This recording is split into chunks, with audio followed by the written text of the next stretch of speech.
बिस्मिल्लाहिर्रहमानिर्रहीम। अल्लाह के नाम से शुरू जो निहायत मेहरबान और रहम फरमाने वाला है। नाज़रीन और सामाईन, आज मैं आपको चिकन नगेट्स इंतहाई आसान तरीके से बनाना सिखाऊंगा जो बहुत जल्द बनेंगे। आप इसे फ्रीज भी कर सकते हैं। फ्रीज करने की ज़रूरत नहीं है क्योंकि ये बहुत जल्द बनते हैं। आप इसे आराम से बना सकते हैं जब चाहें। लेकिन अगर आप इसे फ्रीज करना चाहें तो आप इसे 45 से 60 दिन तक यानी 1.5 से 2 महीने आप इसे फ्रीज कर सकते हैं। चलिए वीडियो की तरफ चलते हैं। सबसे पहले हम लेंगे 1 पाव यानी 250 ग्राम चिकन जो कि बनती है 0.25 kg। उसके बाद हम इसमें 2 खाने के चमचे सोया सॉस शामिल करेंगे। 1 चाय का चमचा यानी 1 टीस्पून सॉल्ट या हस्बे ज़रूरत। आधा चाय का चमचा ब्लैक पेपर यानी काली मिर्च पिसी हुई। उसके बाद हाफ टी स्पून दक्कनी मिर्च यानी वाइट पेपर पिसी हुई। 2 से 3 हरी मिर्चें, यहाँ पे मैंने बंगाली मिर्च का यूज़ किया है।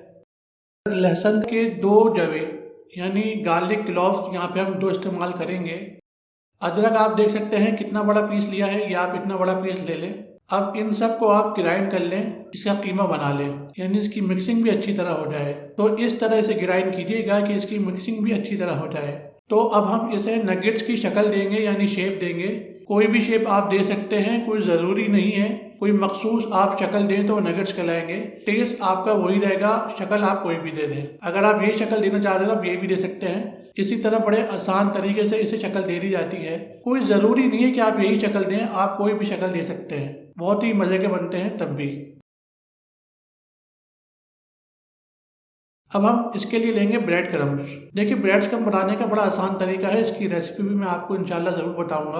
आप ओवन में डबल रोटी को रख दें हल्की आंच पे।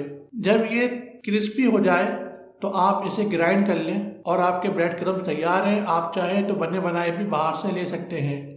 बस अब हम क्या करेंगे, इसमें जो है नगेट्स डाल देंगे और इसमें रोल करेंगे ताकि ब्रेड क्रम्स इसके ऊपर अच्छी तरह से चिपक जाए, अच्छी तरह से लग जाए, यानी ये ब्रेड क्रम्स से कवर हो जाए। ये आप देख सकते हैं हम किस तरह इसे ब्रेड क्रम्स में रोल कर रहे हैं। तो अब आप तेल ले लें इसे फ्राई करने के लिए। तेल को पहले आप गर्म कर लें। इस बात का आपको ध्यान रहे कि हम इसे फुल आंच पे पकाएंगे कलर चेंज होने तक। कलर चेंज होने तक ये तकरीबन 4 से 5 मिनट लेगा, इससे ज़्यादा नहीं लेगा। इससे ज़्यादा करेंगे तो इसका जूसीपन ख़त्म हो जाएगा, यानी ओवर कुक करेंगे तो ये ड्राई हो जाएंगे। अगर आपने इसे ओवर कुक किया तो इसका टेस्ट ख़राब हो जाएगा, वो इस तरह कि इसका जो जूसीपन है वो ख़त्म हो जाएगा और ये ड्राई हो जाएंगे। चलिए दोस्तों, मैंने आज आपको नगेट्स की रेसिपी बताई है। अब आप डिश आउट के मज़े लीजिए। मिलते हैं अगली वीडियो में। अल्लाह हाफिज़।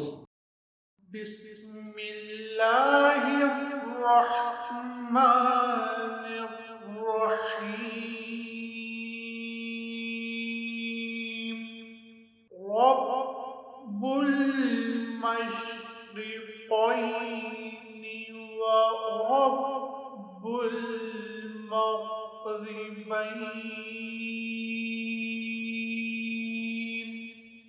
फबिअय्यि